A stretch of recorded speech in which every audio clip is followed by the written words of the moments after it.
ಇವತ್ತಿನ ವಿಡಿಯೋದಲ್ಲಿ ನಾವು ಆಂಟೋನಿಮ್ಸ್ ಬಗ್ಗೆ ನೋಡೋಣ.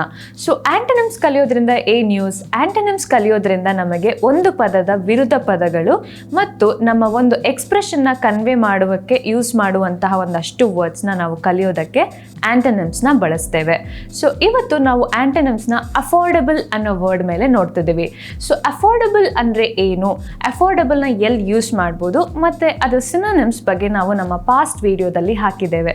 ಹೋಪ್ ನೀವು ಆ ವಿಡಿಯೋನ ನೋಡಿದ್ದೀರಾ ಅಂತ.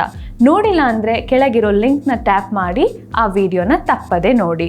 ಈಗ ನಾವು ಅಫೋರ್ಡಬಲ್ ಮೇಲಿರೋ ಆಂಟೋನಿಮ್ಸ್ನ ನೋಡೋಣ. ಸೊ ಅಫೋರ್ಡಬಲ್ ಅಲ್ಲದಂತಹ ಅಥವಾ ದುಬಾರಿ ವಸ್ತುಗಳಿಗೆ ನಾವು ಏನು ವರ್ಡ್ಸ್ನ ಯೂಸ್ ಮಾಡ್ಬೋದು ಅನ್ನೋದನ್ನ ನೋಡ್ತಾ ಹೋಗೋಣ.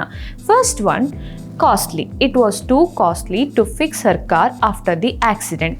ಅಂದರೆ ಆಕ್ಸಿಡೆಂಟ್ ಆದಮೇಲೆ ಅವಳ ಕಾರ್ನ ಫಿಕ್ಸ್ ಮಾಡೋದಕ್ಕೆ ಬಹಳ ಹಣ ಖರ್ಚಾಯಿತು ಅಂತ ಹೇಳೋದಕ್ಕೆ ನಾವು ಇಲ್ಲಿ ಕಾಸ್ಟ್ಲಿ ಅನ್ನೋ ವರ್ಡ್ನ ಯೂಸ್ ಮಾಡಿದ್ದೀವಿ. Next, expensive. The ornaments were very expensive. ಅಂದರೆ ಇಲ್ಲಿ ಒಡವೆಗಳು ಬಹಳ ಎಕ್ಸ್ಪೆನ್ಸಿವ್ ಆಗಿತ್ತು, ದಟ್ ಇಸ್ ಕೈಗೆಟುಕುವ ಬೆಲೆಯಲ್ಲಿ ಇರಲಿಲ್ಲ ಅಂತ ಹೇಳೋದಕ್ಕೆ ನಾವು ಎಕ್ಸ್ಪೆನ್ಸಿವ್ ಅಂತ ಯೂಸ್ ಮಾಡ್ತಿದ್ದೀವಿ. ಎಕ್ಸ್ಪೆನ್ಸಿವ್ ಬದಲಾಗಿ ನಾವು ಕಾಸ್ಟ್ಲಿ ಕೂಡ ಯೂಸ್ ಮಾಡ್ಬೋದು. ಕೊನೆಯದಾಗಿ ನಾವು ಹೈ ಎಂಡ್ನ ನೋಡೋಣ. Chefs from many high end restaurants were invited for the event. ಇಲ್ಲಿ ಹೈ ಎಂಡ್ ಅನ್ನೋದು ಬಹಳ ಎಕ್ಸ್ಪೆನ್ಸಿವ್ ರೆಸ್ಟೋರೆಂಟ್, ಅಂದರೆ ದುಬಾರಿ ಆಗಿರುವಂತಹ ರೆಸ್ಟೋರೆಂಟ್ ಅಂತ ಸೂಚಿಸುತ್ತೆ. ಸೊ ಹೋಪ್ ನಿಮಗೆ ಆಂಟೋನಿಮ್ಸ್ ಮೇಲೆ ಇದ್ದಂಥ ಕಾನ್ಸೆಪ್ಟ್ ಕ್ಲಿಯರ್ ಆಗಿದೆ ಅಂತ. ನಾವು ನಮ್ಮ ಪಾಸ್ಟ್ ವಿಡಿಯೋದಲ್ಲಿ ಅಫೋರ್ಡಬಲ್ ಮೇಲೆ ಇರುವಂತಹ ಅರ್ಥ ಮತ್ತು ಅದರ ಮೇಲೆ ಸಿನೋನಿಮ್ಸ್ ವಿಡಿಯೋಸ್ ಕೂಡ ಅಪ್ಲೋಡ್ ಮಾಡಿದ್ದೀವಿ. ಅದರ ಮೇಲೆ ಇರುವಂತಹ ನಿಮ್ಮ ಒಪಿನಿಯನ್ಸ್ನ ಕಮೆಂಟ್ ಬಾಕ್ಸ್ನಲ್ಲಿ ತಿಳಿಸಿ.